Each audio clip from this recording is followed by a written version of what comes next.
I can perfectly recall the day I first drew this. It was during the summer of 2017, and I had reached my second peak of depression while living with my aunt. My first was in the 7th grade, when my mother got very sick and hospitalized. I was bullied every day I came to school, and on top of it all, I was living with someone who wasn't the nicest person. There were times that I was depressed, but it was usually something I just carried around under the idea that everyone has issues and black people don't have depression. You can insert the air quotes around both, as I'll touch on those two in later videos. This peak, however, was a bit different. I showed up at my mother's job and attempted to share with her why I was depressed. She was working, of course, and couldn't pay me as much attention as I would have liked. I said something along the lines of, if this were our last conversation, would you remember the things I said to you? Would you remember how I acted? What I wore? That statement still holds weight in my heart, but after saying it to her, I broke down into tears. She gave me a look of disappointment, not judgment or disgust, but disappointment in the fact that I had even gotten to this point and there was nothing she could do to help. We both felt powerless. It was during this time that I didn't have a job. I was told every day that I was lazy and unmotivated by the person I was living with. That can hurt a lot, especially when you've been applying everywhere and it seems like no one wants to give you a call back. I wasn't sad that I was unemployed. No, that was merely a temporary problem. The bigger issue was that with every day I was unemployed, I felt more and more like a failure. I had just finished my first semester in college, where I admittedly failed 3 classes. The choice I had was to either go back to school or work. The worst part was, I wasn't even studying art. So really, my choice was to either go back and study something I didn't want to because I couldn't afford to study animation, or continue searching for a job in the hopes of eventually landing one and saving up to move out of my emotionally toxic environment.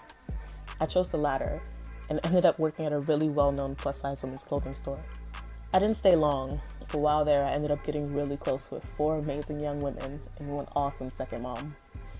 I had very low confidence when I first started working there, and over the span of a few months, they reminded me of my beauty and worth. I thank God for bringing these women into my life, because they are quickly becoming lifelong friends I plan to take on adventures and make better experiences with. I recently stopped being friends with someone I had known for 7 years. In the beginning it was great, but as we got older, we grew apart. I started putting the length of the friendship over the strength of the friendship.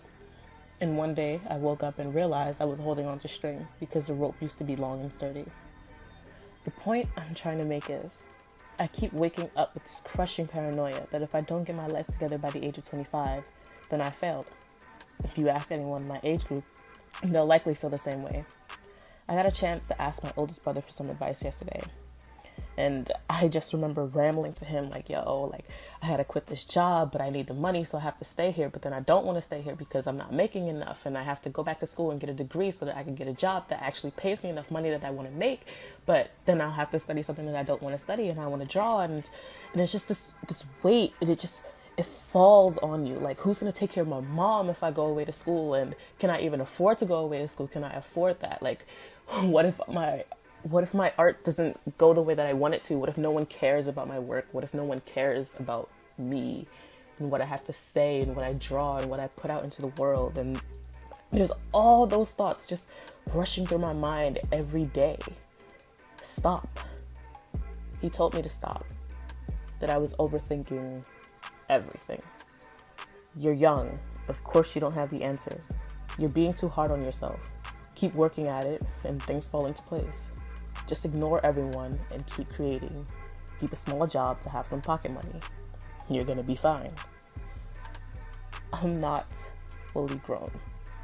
I don't have my life together. I don't have all the answers yet. And well, the truth is, I don't think anyone really expects me to.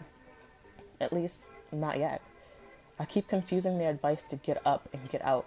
They aren't rushing me to be stable. They want me to make a game plan. Not execute it right away, but to start making one. At this age, no one expects you to have things completely figured out. This is the age you're supposed to fuck up. Take up a hobby, date everyone and no one, spend a semester studying a subject you'll eventually realize you hate, make some friends, lose some friends, and do it all again. Get a ridiculous tattoo. Okay, maybe not that last part, since those are pretty damn permanent. Just get out, live life, and love every moment that you spend awake and alive. Just don't overthink it. You got this, okay?